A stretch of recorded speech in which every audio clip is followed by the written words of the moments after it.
This is the last video for figure drawing, and I'm focusing on the scapula.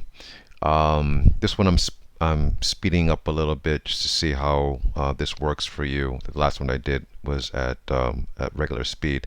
But if you guys want to see me do this drawing at regular speed, I can post that at another time. So this figure that I'm drawing here is going to be a female, like in a crouching position.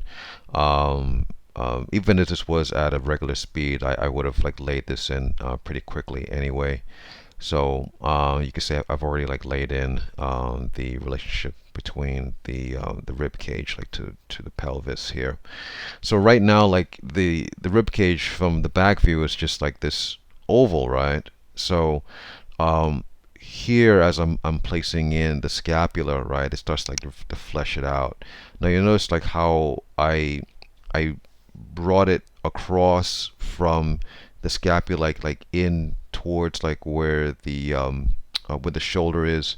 So that was very deliberate because there's a very clear connection between these two forms of the body. As I said before, I think in the first video, it's important to know the relationship between like the scapula, the humerus bone, and your collarbone, because all those things, all those three are connected, and they have an immediate an immediate impact in terms of like how they're going to look graphically. So even though there's really no need to overwork the rendering you do on the scapula. I mean, again, unless like you're drawing like an extremely like muscular or extremely defined kind of character. But it's really important to understand like what the relationship is. Sorry, what the how the scapula is going to look like in relation to like other parts of the body. So I have this female character. She's crouching, and she kind of has like her arms like midway, favoring towards the back. So there's a bit of flexing here. If she was like to push her arms more forward, there'll be a little bit of a flattening of the scapula there. But in this case, it's just a young female. So it basically what I have here are two abbreviated triangles. Um, so if you ever get confused, if you want to use like triangle as just kind of like a way of like just like memorizing of like what the general shape is going to be like, just remember like the parts of the scapula that's favoring towards the center um, of the back of the body, or like favoring the spine. Most likely, it's going to be at a 90-degree angle. It's pretty much it's going to be like perpendicular to the floor, or pretty much like parallel like to the spine.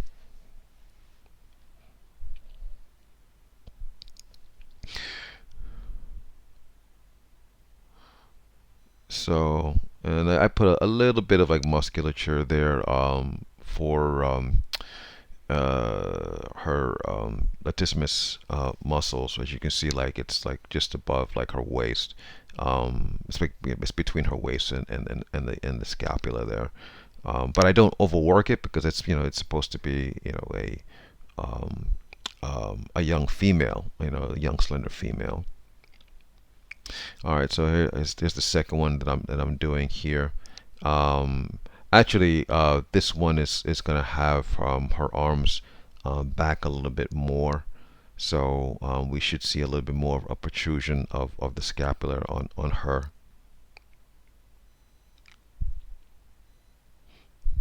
So when you're drawing these things, when you're doing your figure drawing. Actually, I was trying to explain this to someone just a little while ago. In terms of like when you draw, you want to think three-dimensional. You want to think in a three-dimensional type of way. You don't want to draw in a way like as if like you're tracing, or you're just drawing like a flat image. You know, all your lines like have to like move in a way as if like you were sculpting out this figure.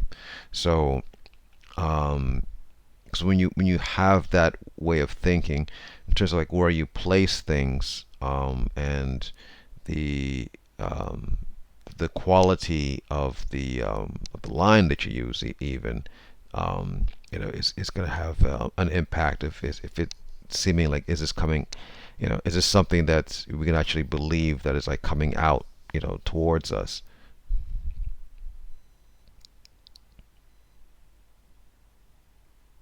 So yeah, so in this case, her arms, you know, her shoulders are a little bit back, so there's a little bit more of a protrusion on the scapula, you know, on the one that's closest to us, of course. All right.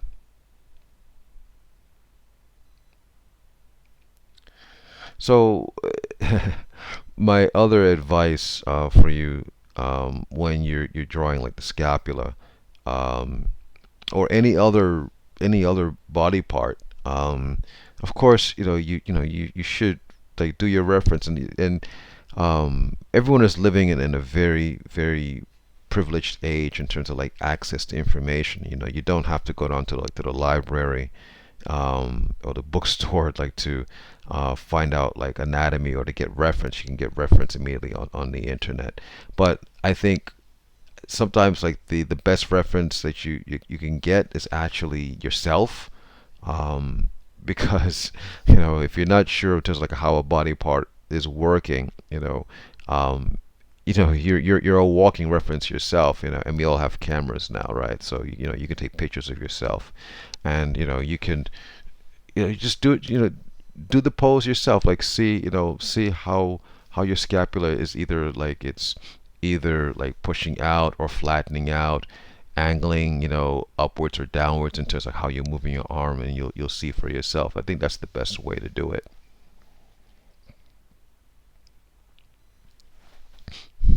Okay. So I'm gonna wrap this up here. But again, look, my overall advice, you know, when it comes to like the drawing anatomy, you know, these things are just tools to help bring a little bit more of a realism and a little bit more of a believability to your figures when you're drawing them. You know, don't make your whole drawing just about, you know, the anatomy. That's a mistake. Okay, all right. So I'm gonna cut it out here, and I'll be back again later with another video for you guys. Okay, take care. Bye bye.